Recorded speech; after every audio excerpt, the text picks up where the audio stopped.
Alors, je suis tombée dans l'univers compta, vraiment par hasard parce que, je me destinais pas du tout à aller dans cette filière. Moi, depuis que j'ai, 10 ans, je voulais être informaticienne à l'âge de 10 ans et ce qui m'a détournée de cette voie, c'est, un conseiller d'orientation de l'époque, hein, au siècle dernier, on parle de ça au siècle dernier. Voilà, qui me disait que, bah, là, l'informatique, c'était sans débouché, on était avant la bulle, internet, hein, pour vous dire.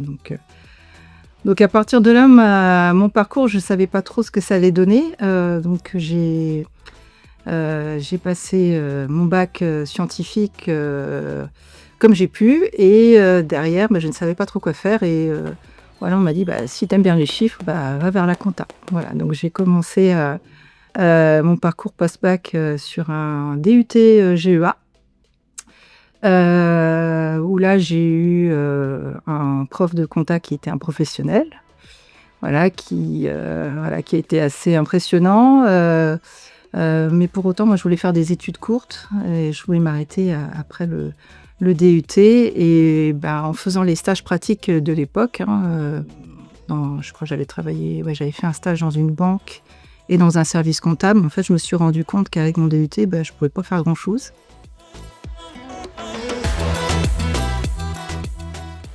Alors, oui, c'était vraiment, voilà, moi j'étais, un peu geek à l'époque, hein, bon, on parle de l'époque, c'était des Amstrad, hein, voilà, donc on était vraiment au siècle dernier. Je sais pas pourquoi, c'est quelque chose qui m'intéressait et puis, bah, le fait de, finalement, bah, d'aller dans la comptabilité, bah, je me suis dit: «Bah, je vais travailler, sur des ordinateurs», donc voilà, c'est que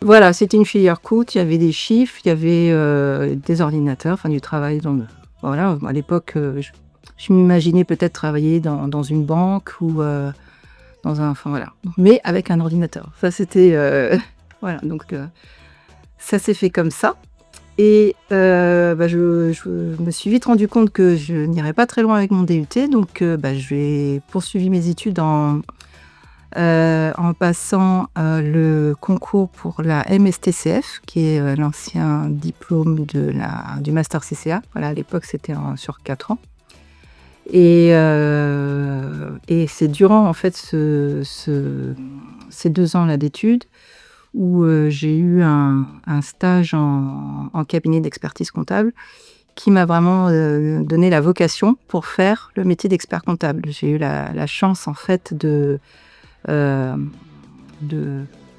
d'être avec un professionnel qui m'a pris sous son aile en fait, un expert comptable qui m'a pris sous son aile et qui, m'a, emmenée sur des missions, à la fois, d'audit et d'expertise comptable et c'est vraiment là où j'ai eu le déclic.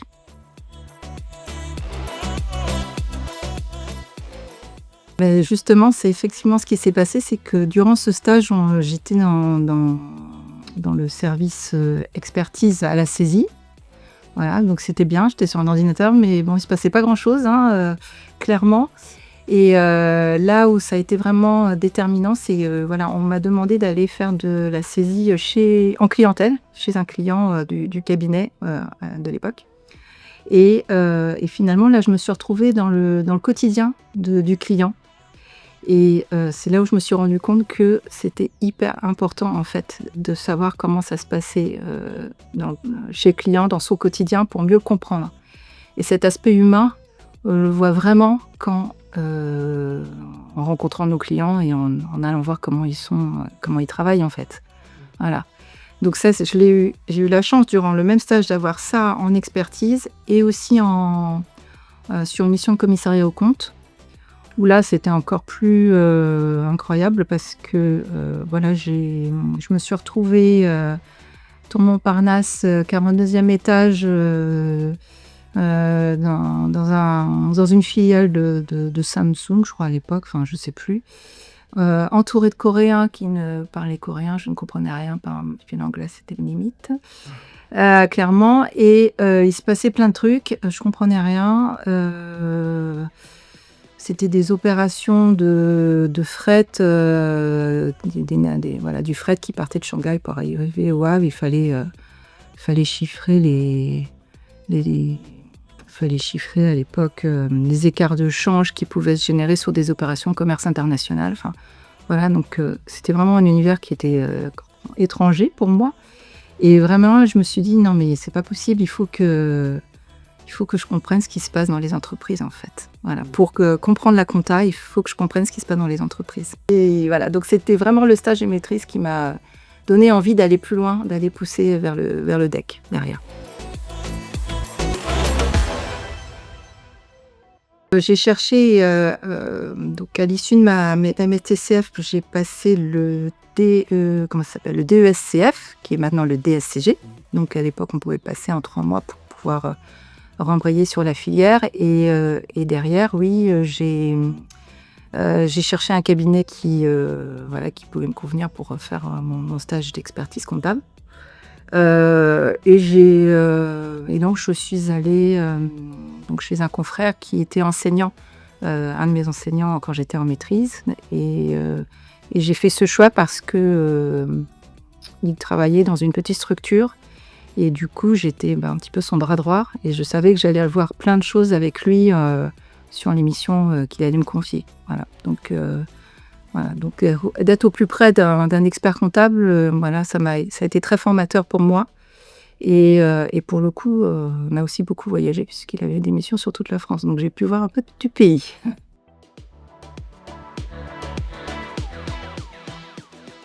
Alors ouais, c'était très axé sur voilà, il y avait évidemment une spécialisation sur le transport, les groupes de transport, et sur le secteur coopératif, tout ce qui est coopération agricole, un peu d'associatif, et puis après c'était des activités, on va dire, plus traditionnelles.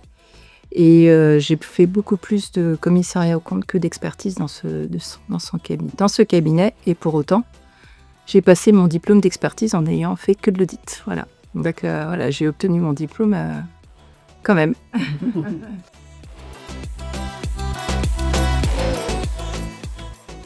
Dans ce premier cabinet donc, où j'ai travaillé en tant que salariée, je me projetais pas parce que voilà, on avait un rythme quand même de déplacement qui était important. Et moi, à l'époque, j'étais jeune, j'avais pas d'enfants, j'avais pas de famille, et je ne m'imaginais pas faire la même chose en fait avec une famille. Donc à un moment donné, j'ai voulu voir autre chose, et je suis entrée je suis partie de ce cabinet-là pour arriver dans un cabinet plus structuré, de plus dirigé par une femme. Donc je me suis dit peut-être que là, ce serait plus facile pour pouvoir évoluer toujours dans ce milieu, mais en conciliant aussi une vie personnelle voilà, qui soit plus facile en tout cas.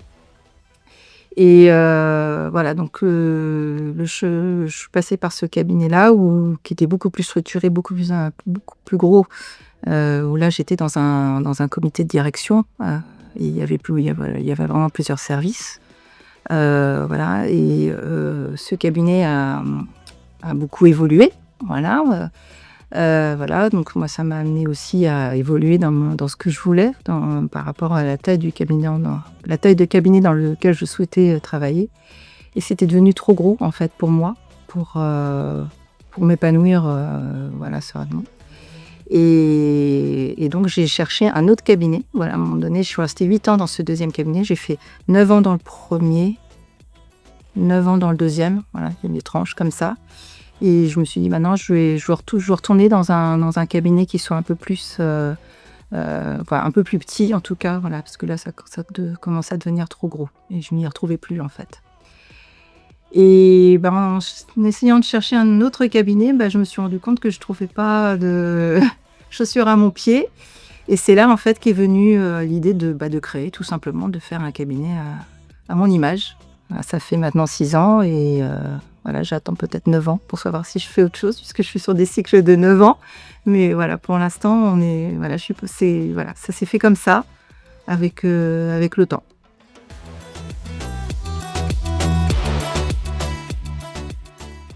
Oui. Et ce qui s'est passé aussi, c'est qu'à un moment donné, c'est bien d'être en face de chefs d'entreprise, de parler de leur quotidien, de leurs problématiques, de tous les sujets qui peuvent les intéresser, mais quand on n'est pas confronté soi-même en tant que chef d'entreprise, je pense qu'on ne les comprend pas complètement. Et il y avait aussi ça, enfin voilà, ce sujet-là qui m'a nourrie aussi dans la réflexion de m'installer. C'est que je voulais savoir aussi, voilà, enfin je dis pas que je suis contente de vivre les tracas des chefs d'entreprise, mais au moins je comprends un peu plus quand même quand voilà, certains ont des difficultés ou aussi quand ils peuvent être seuls face à des décisions, voilà, donc c'est voilà, c'est un tout.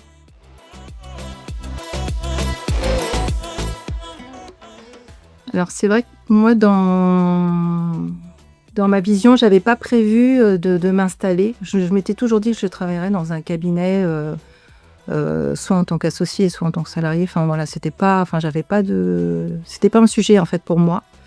Et quand, il y a 6 ans, je me suis posé la question de m'installer, bah, j'étais plus stagiaire évidemment. Enfin, du coup, je me suis pas posé la question quand j'étais stagiaire parce que c'était pas dans mes projets. Mais quand je me suis installée, je pense que j'étais suffisamment mûre pour m'installer et voilà, ça a pas été compliqué en soi.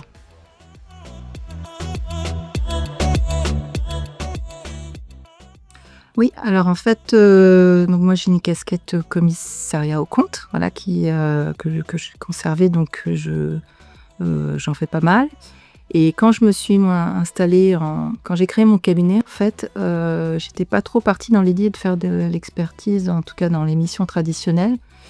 Je voulais me servir justement de ma compétence audit, d'être sur le terrain, d'aller, de voir comment, fonctionnent, les entreprises, voilà les procédures, voilà tout ça. Je voulais plutôt l'utiliser pour, proposer une autre offre de service aux clients, heu et pour ça, j'ai, fait un parcours, de formation de direction financière externalisée, avec, HEC. Donc, il y a un cursus qui est fait avec l'Ordre des experts comptables de Paris et HEC pour, voilà, pour faire ce type de prestation.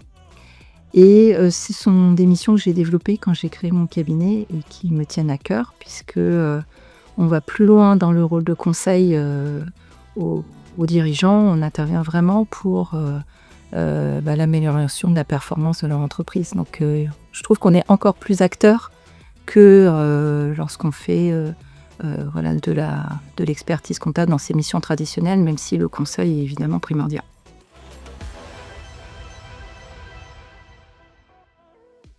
Pour moi, un expert comptable, enfin voilà, le terme comptable est très réducteur on a un parcours qui nous permet de faire plein de choses. Heu Maintenant, la casquette DAF, elle parle plus, à certains chefs d'entreprise qui peuvent en recruter en interne, voilà. Donc un directeur financier va piloter tout le pôle finance d'une entreprise. Donc ça peut être de la supervision de comptabilité, ça peut être de la supervision d'équipe comptable, ça peut être la supervision, de procédures au sein de l'entreprise, ça va être, le suivi de la trésorerie, ça va être, mettre en place des plans d'action, pour améliorer la rentabilité auprès des différents services. Il y a un côté de coordination. Après sur des opérations exceptionnelles, il va intervenir par exemple sur une levée de fonds. Voilà donc il va être l'interlocuteur d'intervenants, externes justement. Donc voilà, ça va plus loin. Enfin, si je peux faire la différence sur des missions traditionnelles d'un expert comptable, donc là, on n'est pas sur, la production de comptes annuels, on n'est pas sur, de la déclaration fiscale, on est vraiment heu, sur la partie plus, pour moi, il y a un côté organisationnel et puis, un déroulé d'un plan d'action, le déroulé d'une stratégie définie par une direction au sein d'une entreprise. Voilà, donc c'est comme ça que je fais la différence. Après, on ne peut pas tout faire non plus.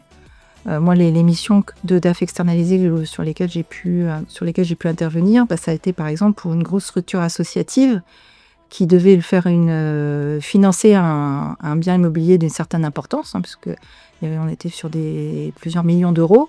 Voilà, ils avaient besoin de partenaires bancaires, sauf qu'ils n'avaient pas les compétences en interne pour déjà faire le prévisionnel et puis pour parler aux banques, puisque les banques n'ont pas non plus l'habitude de parler aux associations pour ce type de projet. Et donc là, j'ai été l'interlocuteur en fait qui permettait de ce que tout le monde se comprenne en fait. Voilà, donc c'est des choses qui peuvent être très ponctuelles comme ça. Et puis après, ça peut être sur des sujets de transition numérique. Voilà, il y a un... Enfin, là, je vous parle parce que j'ai été sollicitée il y a peu. Enfin, là, on parle beaucoup de la facturation électronique. On accompagne sur la facturation électronique. Il peut très bien y avoir un expert comptable en place ou un comptable dans l'entreprise en place qui n'a pas la compétence pour passer le cap de la réforme. Et là, on intervient sur un sujet spécifique d'accompagnement. Voilà, donc ça n'a rien à voir en fait avec une mission traditionnelle. Donc il y a plein de sujets qui peuvent être portés par un expert comptable en ayant l'étiquette, la casquette DAF, si on veut, on peut mettre plein de choses dedans. C'est des parcours différents, évidemment. Voilà, un expert comptable, il peut s'installer, c'est un diplôme spécifique, mais c'est quand même un expert du conseil financier, un expert en gestion, donc il peut faire plein de choses.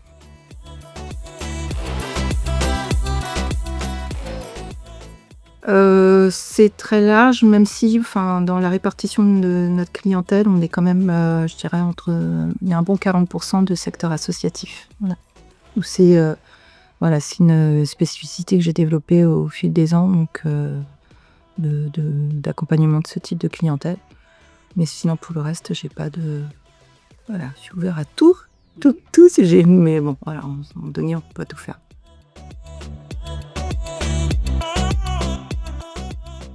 Alors, dans ma deuxième expérience dans le cabinet un peu plus structuré que j'ai eu, il y avait beaucoup de clients associatifs. Donc, c'est vraiment là où j'ai développé ma compétence sur ce secteur. Et en plus, je trouve que dans le milieu associatif, il y a beaucoup de créativité, il y a beaucoup d'engagement. Je dis pas qu'il n'y en a pas d'engagement ou de créativité dans les structures commerciales, mais il y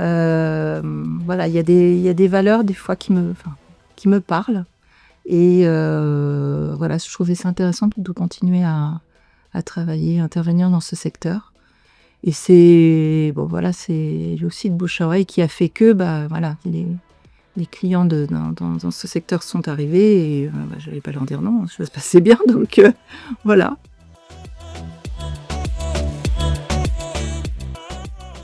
C'est la même façon de procéder. Après, je pense qu'on est un peu plus présent sur l'explication de la rentabilité, si on peut parler comme ça, dans une structure associative, et puis aller chercher des financements, puisqu'ils sont quand même très dépendants de financeurs externes. Maintenant, dans l'approche, non, il n'y a pas de différence.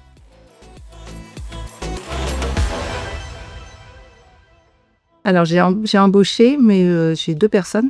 Voilà. Je n'ai pas vocation à avoir une grosse structure. Par contre, je suis très attachée à ce que les jeunes qui rentrent dans la profession voient comment un expert comptable travaille. Moi, j'ai eu la chance d'avoir cet accompagnement-là quand j'ai démarré. Et je crois que pour les jeunes qui arrivent en cabinet ou les experts comptables stagiaires qui veulent faire ce métier, c'est important qu'ils aillent vraiment au plus près des experts comptables pour voir ce que c'est le métier sur le terrain. Voilà, clairement, dans tous ces aspects.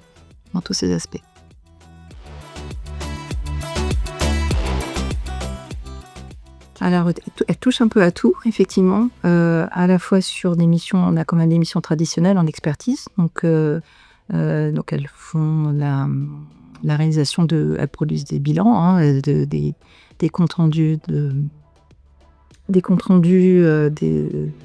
gestion pour tout ce qui est tableau de bord, pour les clients. Elles répondent aux clients pour les conseils du quotidien, et elles interviennent aussi au niveau des missions d'audit, les missions exceptionnelles qu'on peut avoir aussi sur des missions de réalisation de dossiers prévisionnels. L'idée, c'est qu'elles progressent et puis qu'elles intègrent aussi beaucoup plus le digital, l'automatisation dans leur quotidien.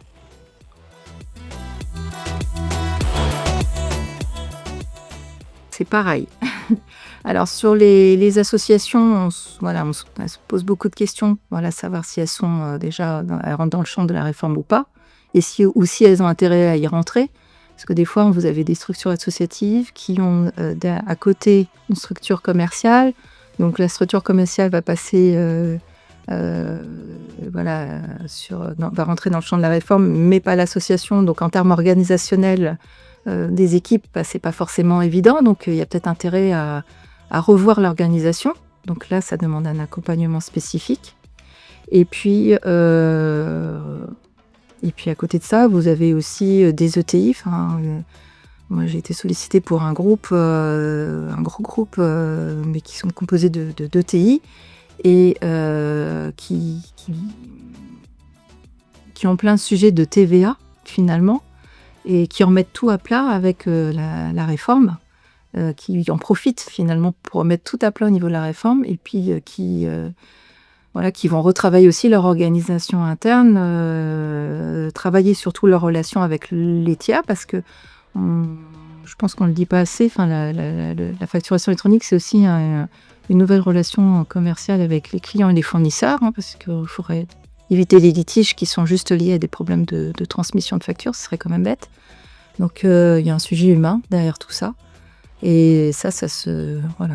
Peu importe la structure, il y a des choses à traiter. On y va, c'est parti. Alors, je vais dire tisane. Musique qui bouge. Je danse. Je suis un peu vieux jeu, je suis sur les Beatles en ce moment, les classiques. Let it be, let it be. Tueuse de plans. C'est pas pour moi.